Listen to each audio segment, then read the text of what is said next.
Notre Dame fans, welcome to a special edition of the Irish Breakdown podcast. I am Brian Driscoll, the publisher at irishbreakdown.com. I am joined today by Josh Pate, the host of the LateKick show at CBS Sports.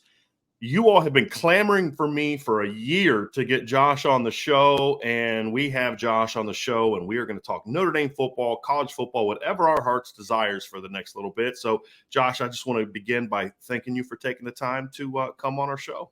No, I appreciate it. When you hit me up, I said, first off, yes. Secondly, I've always liked your branding. So the Irish Breakdown branding is, I don't know what it is about nailing it on branding, but it's one of those things where if you're scrolling, much less at the website, but if you're at the website, you already got me. But if I'm just scrolling through a social feed, the Irish Breakdown branding, like your personal branding, it's always stood out to me. There's yours, and there's an account that covers the Atlanta Braves down in Atlanta that is like a little animated peach in there, and it's like perfect branding. So I said, absolutely, I'll do it.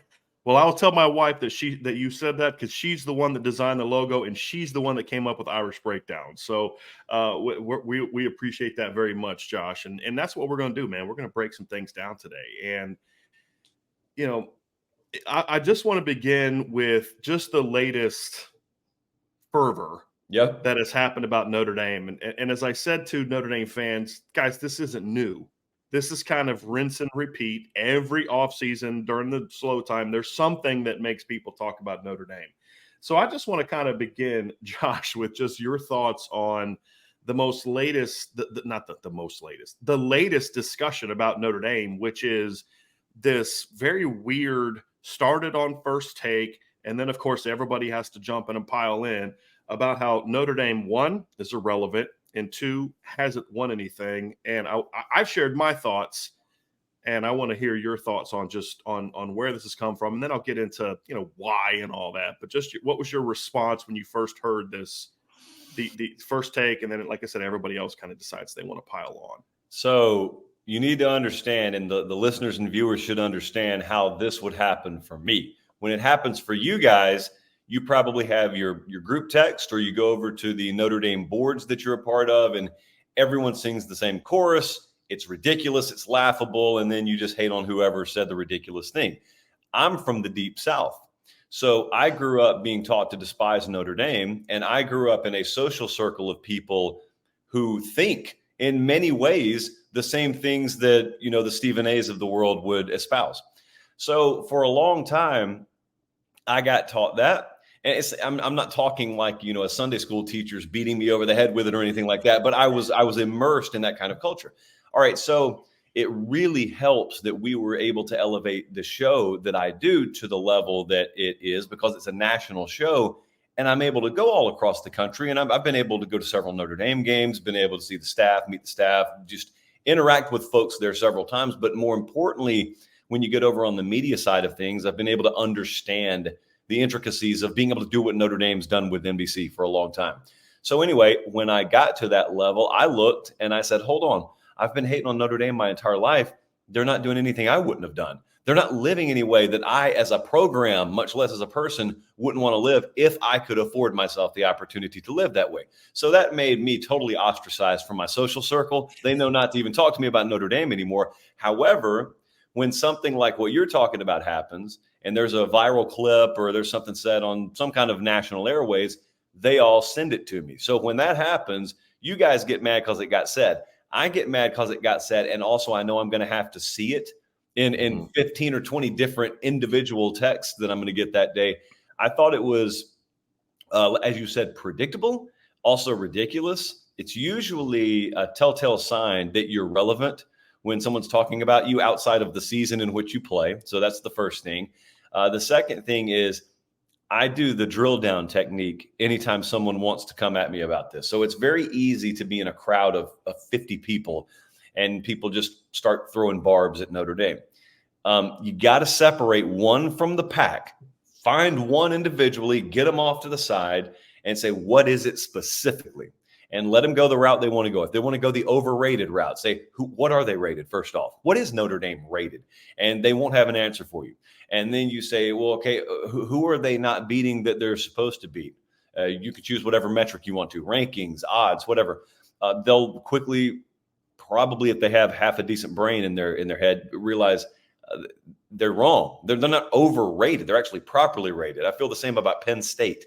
People always throw that label at Penn State. And then you realize, no, Penn State is beating who they're supposed to. They're not at the elite tier 1 table, but they're also not down here where you claim they are. Relevancy, I don't even bother with arguing with Notre Dame. I think that's very obvious.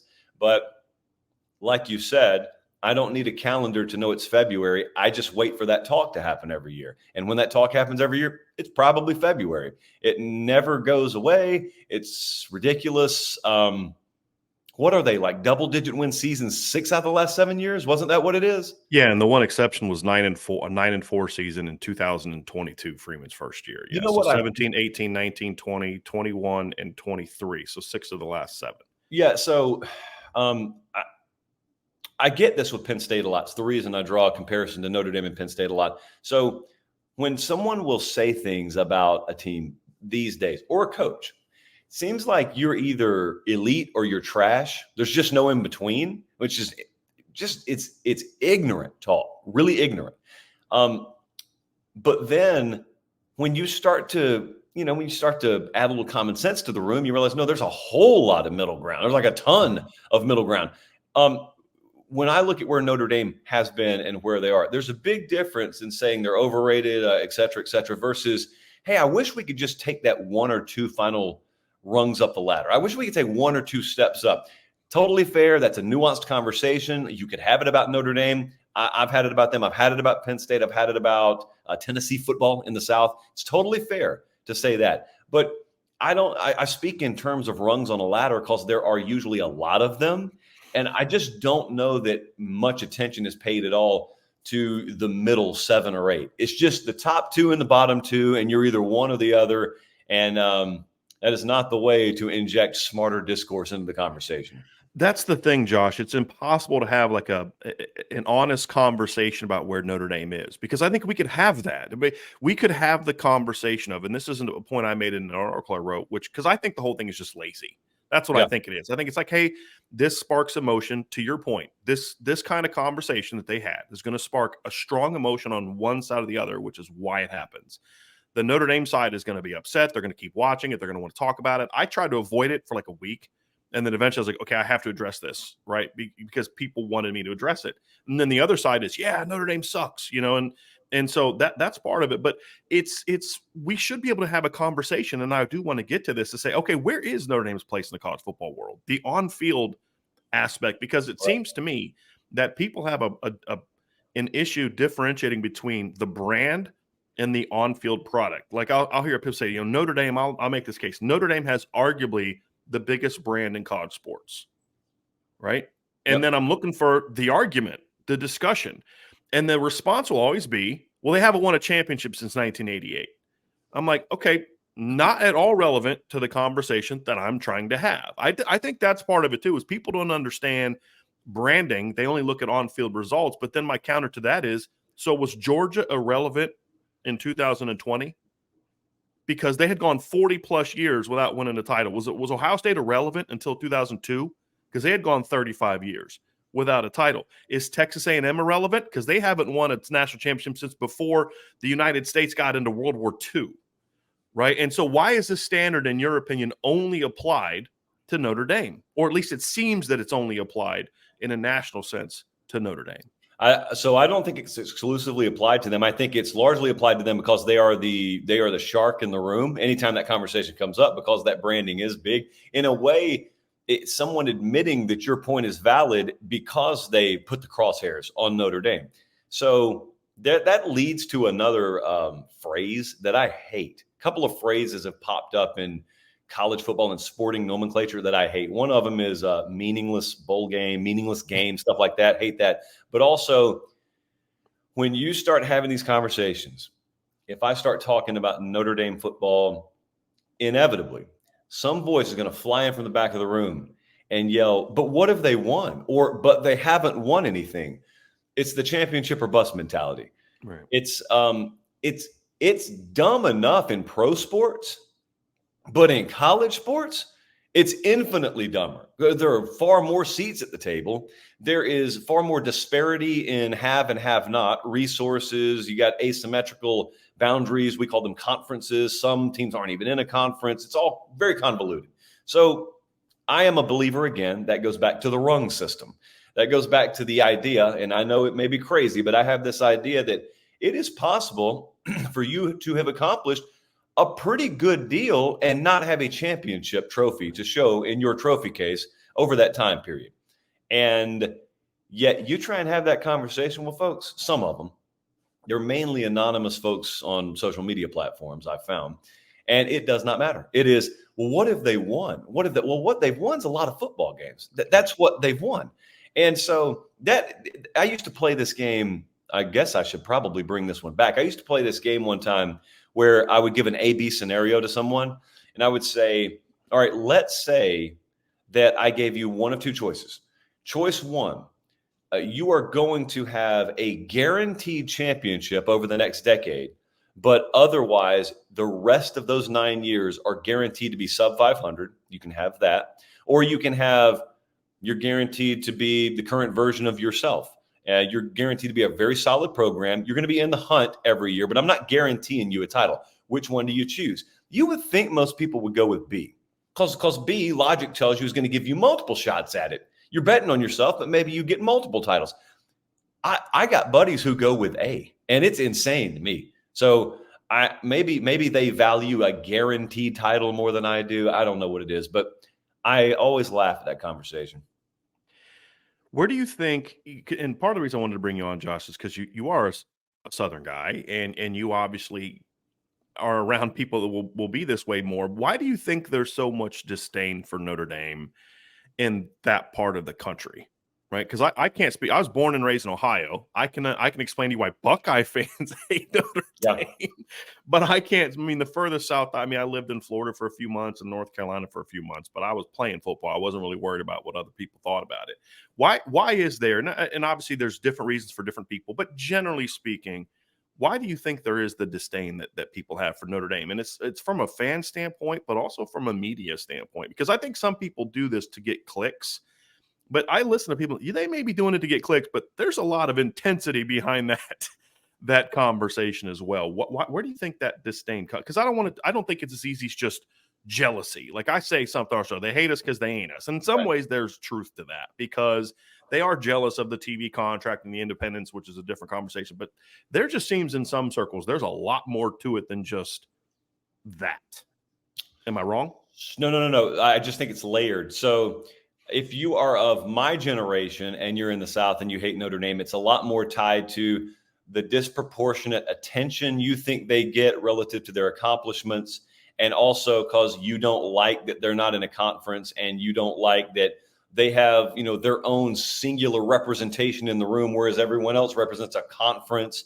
It may rub you wrong that they get their own NBC deal. I just think it's maybe the matter of them having a bunch of independence when we can't have it. I mean, I'm a South Carolina fan. I'm a North Carolina fan. We can't have it. We would call it the 30 to 50 generation. There are older folks in the South who may even be old enough to remember like the 66 season, when they feel Alabama got screwed out of a spot for a national championship after going back-to-back national titles because Notre Dame and Michigan State were in the way, tied, I believe. And then Alabama, it's very important to note, kind of has controlled the microphone in the South for a long time. And I know they're good now. There was a little stretch where they weren't good, but they were good when a lot of the folks who ended up rising to prominence, whether it be in sports writing or in sports talk or whatnot, were coming up. And so for a long time in the South, Bama has dwarfed everyone else as the brand and as the entity that sort of writes the history in the South.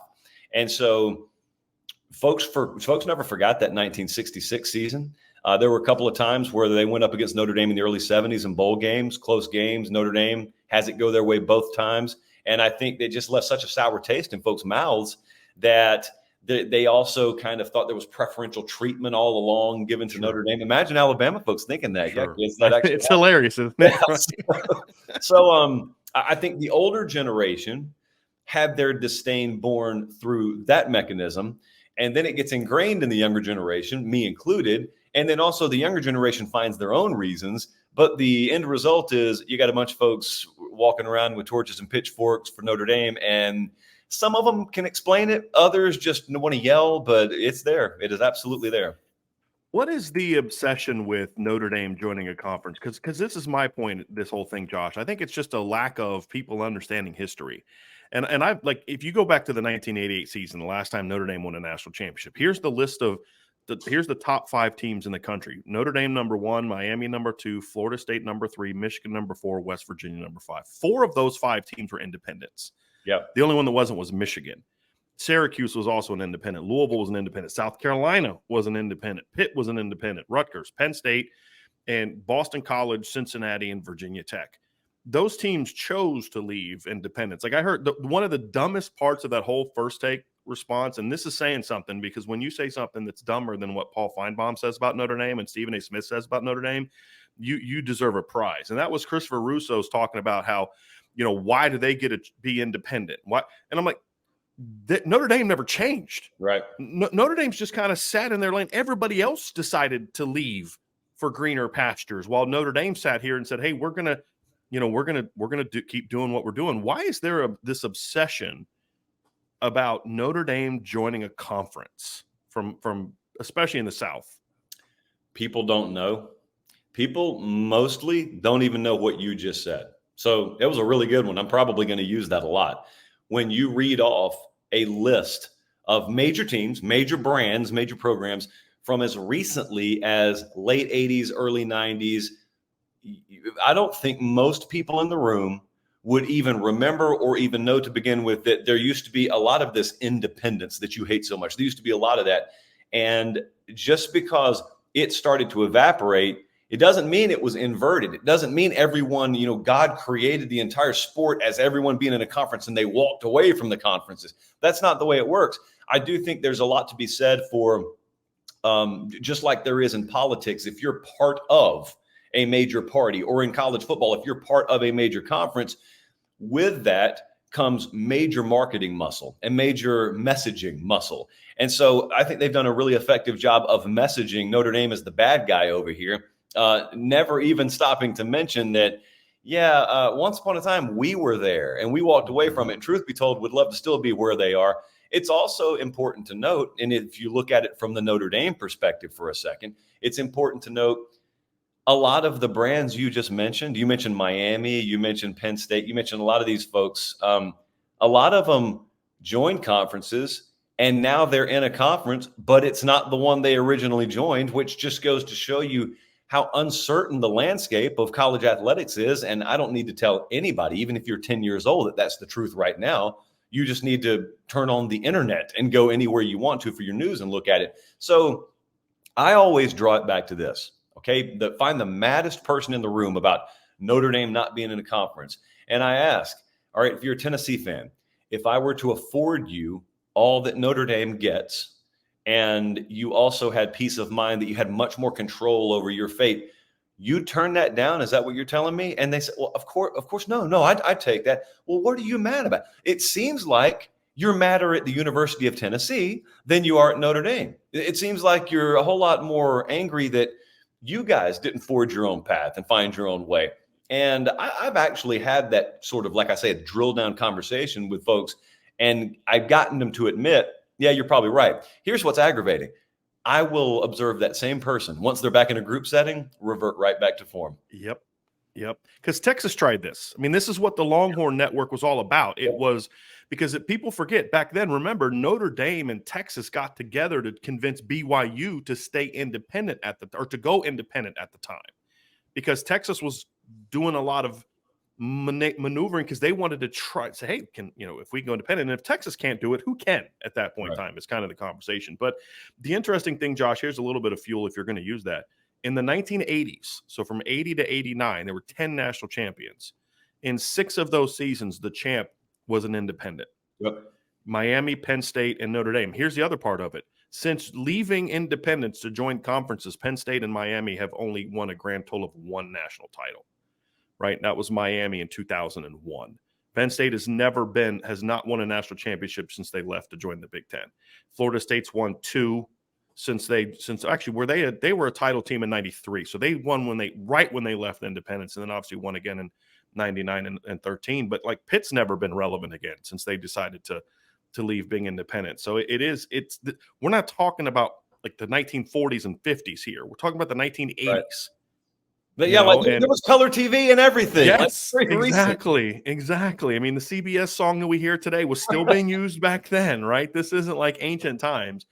So that does make a lot of sense. So let's talk, Josh, as we get wrapping up. I do want to get your thoughts on Notre Dame where it is now, because you talk about rungs, I talk about tiers.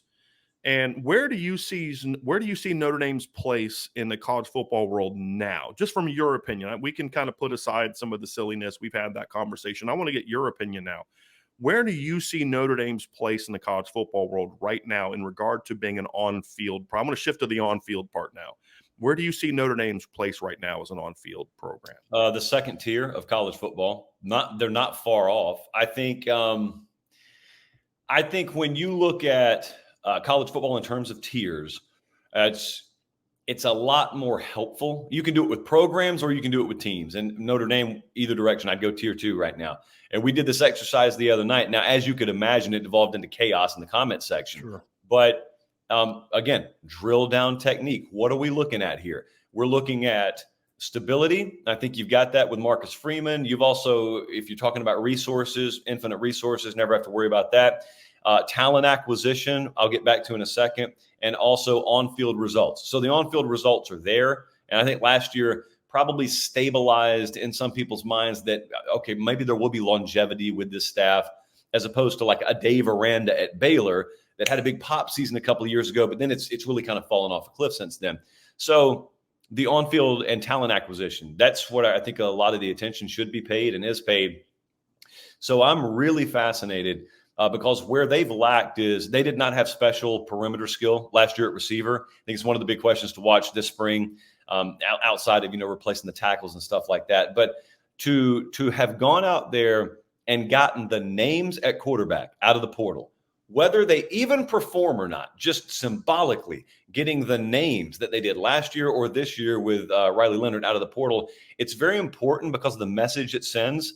And the message it sends is, that's a destination. That's an option. Now, you don't want to have to do it the way Florida State's done it, because, Mike's had to do it that way for a reason. Notre Dame doesn't have to do it that way.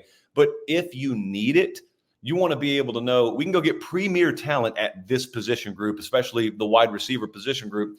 I always think about that stuff as someone's got to kick the dam in. Think of it as there already being a crack. And you want Notre Dame to be a place that premier receiver talent starts to come. It just takes a guy. And this has to happen every few years because you're dealing with 17-year-old kids. So you can't say, well, we got so-and-so in 2012. They don't know who that is. That's a little over a decade ago. They don't know who that is. So it's got to have happened recently. And you got to continue to do that. But once you do it, Clemson did this. Once you do it once, at quarterback, Deshaun Watson all of a sudden made Clemson the spot to go for quarterbacks. And that a lot of big-time receiver talent down there, ditto. Once you establish the idea in the recruiting and talent acquisition space that that's a thing to do, then all of a sudden it's like cranking up a little conveyor belt. And proof of performance is everything. It's everything in media. It's everything in football. And so my point in saying all that is there is skill in having yourself in reach every year. As long as you are putting yourself in reach to be able to take a shot on the field, it may not always turn out your way. Most of the time it won't, because it's really hard to win at this level. But as long as you're not mixing 5 and 7s in there and you're in the mix every year, it is going to break for you eventually. And when it does, you're going to have a lot of people out there having to explain away a lot of statements they made that involve the word cannot instead of just have not, because those are big time differences and they're interchangeable and they shouldn't be. So I think tier 2 is the answer. Upward mobility. It's just, you got to take repeated swings at the tree. That's the key. I mean, you talk about why is Notre Dame considered O-line U and tight end U? Why are they in that conversation? Why do they keep getting top? Because they've proven they can put those guys in the NFL at the highest level. I mean, it's not a coincidence that Notre Dame is having their best safety class right now with Ivan Taylor, who's a top 50 kid, and Ethan Long, and they're recruiting Jadon Blair, and there's a couple corners. When all of a sudden you've got Kyle Hamilton and Harrison Smith as kind of back-to-back big-time safeties, Alohi Gilman, you start putting guys in the NFL. I've explained this with Keon Keeley last year. I mean, Keon Keeley loved Notre Dame, was committed on him forever. And they're like, why would he go somewhere else? Because Alabama has proven they can turn defensive linemen into top 10 picks. Yep. I mean, it just cycles. It's Will Anderson one year, Dallas Turner the next. It'll be somebody the next year. At the end of the day, this is these young men's chosen major, essentially. Like, would you turn down going to an engineering school that you happen to like their football team growing up? Would you turn down the top engineering school in the country to go to one that is down here that hasn't proven that they can produce at your level? Of course you wouldn't, right? And that's ultimately where it comes down to. And I think that's why it is important that Notre Dame continue to produce NFL draft picks. But it's got to start somewhere. Like Ohio State wasn't always this destination place for wide receivers, right? It had to come from somewhere, right? You talk about quarterback. It's like this. Does Deshaun Watson go to Clemson if it wasn't for Taj Boyd? Right. Does Trevor Lawrence go to Clemson if it wasn't for Deshaun Watson? That's where those conversations come from. And so, yes, Notre Dame is kicking down the door, but they're going to have that season. And I do think there's a window of a couple of years for Marcus Freeman where if you don't make some sort of run over the next couple of years, I do think you run the risk of saying, well, that's their ceiling. Yeah. Because I think they're in that unique place where, Brian Kelly, this is who he was. And you weren't going to go beyond this. You were going to get to the dance, but you weren't going to make that run. He just wasn't the dynamic recruiter. Coach Freeman's going to have to show over the next couple of years that they can make that kind of run to get people to say, hey, look, now that final kid here, that Peyton Bowen here, that Keon Keeley here that you had but lost because they wanted different things, you start to land those kids because you showed, hey, don't go be the next at Bama or the next at Georgia. Come be that legend at Notre Dame, because that's what Notre Dame can tell kids. Like Lou Holtz won one title, and he's treated like he won 7. Because he did it in Notre Dame, right? I mean, it's like that at Texas, I think. You win one title at Texas, and you're a legend, right? You win one. If Kalen DeBoer wins one at Bama, it's going to be like, well, okay, he got one. He's got 6 more to go before he catches, it's just a different deal. So I do think there's a window where he's going to have to show, 10-3 is nice. And like you said, it keeps things rolling. But he's going to have to show that he can get kind of that, really start kicking on the door of that tier 1 group, in my opinion. Yeah. And I think that draws back to something I just said. People say cannot a lot. And as soon as you get a couple of years into your career, Lincoln Riley's this way. He got a couple of cracks in the playoff, didn't win the whole thing. So all of a sudden it becomes, well, Lincoln Riley, pretty good coach, offensive pinball mind, but he cannot win a title. He cannot win the big one. Ryan Day is a classic example of a guy people talk about like that right now. I was down at Georgia a couple of days ago and had a meeting with Kirby. And it's funny in this conversation because Kirby was that. Now, no one says that now because the dude just won back. Can't beat Bama. Right. Can't beat Bama. That's right. Can't win the big one. Can't beat Bama. And that wasn't like a 24, 48, 72-hour conversation. That was several years. Got a couple of cracks at him, lost. Well, then all of a sudden, he beats them in a title, no less, and then wins another title the next year for good measure. And it's like you're looking around trying to find these people who said cannot. Because if you cannot, that means you never will, in my mind. And all of a sudden he realizes, or he makes you realize, it was never cannot. It was simply have not. And with Freeman, or with a number of these guys, there's a lot of cannot mixed into the blender. And really, it's a lot of have not. And you mentioned the point about Holtz, and I don't think that can be overstated enough. Because if you're able to properly disseminate that to a kid, and then conversely, you ask them, hey, name your favorite players. Who were the coordinators on the 2015 Alabama title team? And you make them realize those titles just kind of run together. They kind of blend in. Whereas, I mean, we celebrate this Lou Holtz team every other weekend up here. And so if you can be a part of that in the modern era with what social is, with what marketing is, think about what that does for your branding from now until eternity. And think about how special you would be viewed in this place if you're part of what returns us to that level. And it works hand in hand because we can't get there without you. So please be a part of it. It is funny you say that about Georgia. Remember when Clemsoning was a thing? Sure. That wasn't that long ago. Sure. Right? Well, Clemson can never win the big one. They always find a way to lose it. Well, guess what? They got the right ingredients and got it done.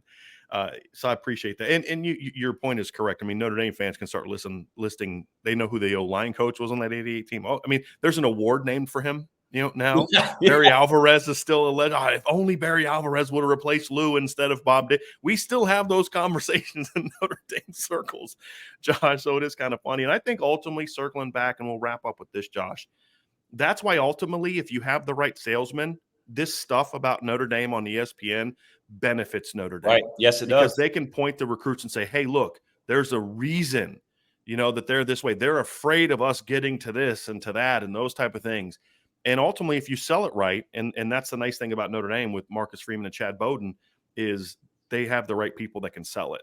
Where they're going to use this. Notre Dame is not upset that ESPN said what they said about them. They're like, okay, good. Keep talking about us. Keep our name in your mouth, because we're going to use that to convince kids. Because in the culture today, Josh, a lot of young people, it's been like this for a while. You want to be part of that counterculture, and so it just adds more fuel to the fire. So inadvertently, they're actually, I think, giving Notre Dame more fuel if they use it right. And I have a lot more confidence that Marcus Freeman and Chad Bowden are going to use it right than maybe some of the previous regimes were able to use that. You're talking to someone here who got the door slammed in his face, trying to go the way of traditional legacy media, and had to do it the unconventional route, and had to go the route of digital media, independent media. And I've experienced a different version of the same thing that Notre Dame's experiencing right now. If you ever start to get a little traction, those boys over there on the legacy side that have been in the same chair for 40 and 50 years, they're really quick to start shouting, nope, don't take that seriously. Don't take this is not a serious thing over here. This is not to be paid any attention. And if you find the right advertiser, or you find the right person with their hand on the opportunity lever, and you sell them on the idea that there's a reason they're squawking at me. There's a reason they're over there talking about folks in my field, in my vehicle over here. They'll pull the lever for you. That's the exact same way in recruiting. Now, you're right about that. If you get in front of the right guys, assistant coaching hiring is the same way. If you get in front of the right guys and you message it the right way, hey, they're telling you terrible things about that dragon in the cave up there. It's probably because they don't want the dragon to come out of the cave. That's probably the reason they're so focused on that dragon that they claim is irrelevant. They claim, oh, you don't have to worry about him anymore. Well, what are you talking about him so much for? Mm-hmm. Right. Well, Josh, this has been great, man. I really appreciate you taking the time. We went a little bit past, but it was worth it. It was a lot of fun conversation. We'll try to have you back again sometime, man. And as we kind of get closer to the season and preview where Notre Dame is and dive deep a little bit more into the Irish program. But I just wanted to thank you so much for spending the time and also express to you, I don't know how much you know this, but you are a guy that constantly comes up to me in Notre Dame fan circles because they do respect the fact that you try to keep it real and you try to be honest, give or take. But they are also a little upset that you were right about the Notre Dame Louisville game. We were kind of all hoping you were wrong on that one. But hopefully you'll be wrong about the next time you think Notre Dame's going to lose. But we do appreciate, what you bring to the table and what you bring to college football. So, Brian, I appreciate you saying it. I appreciate you having me on. Yeah, we'll talk soon, man. All right.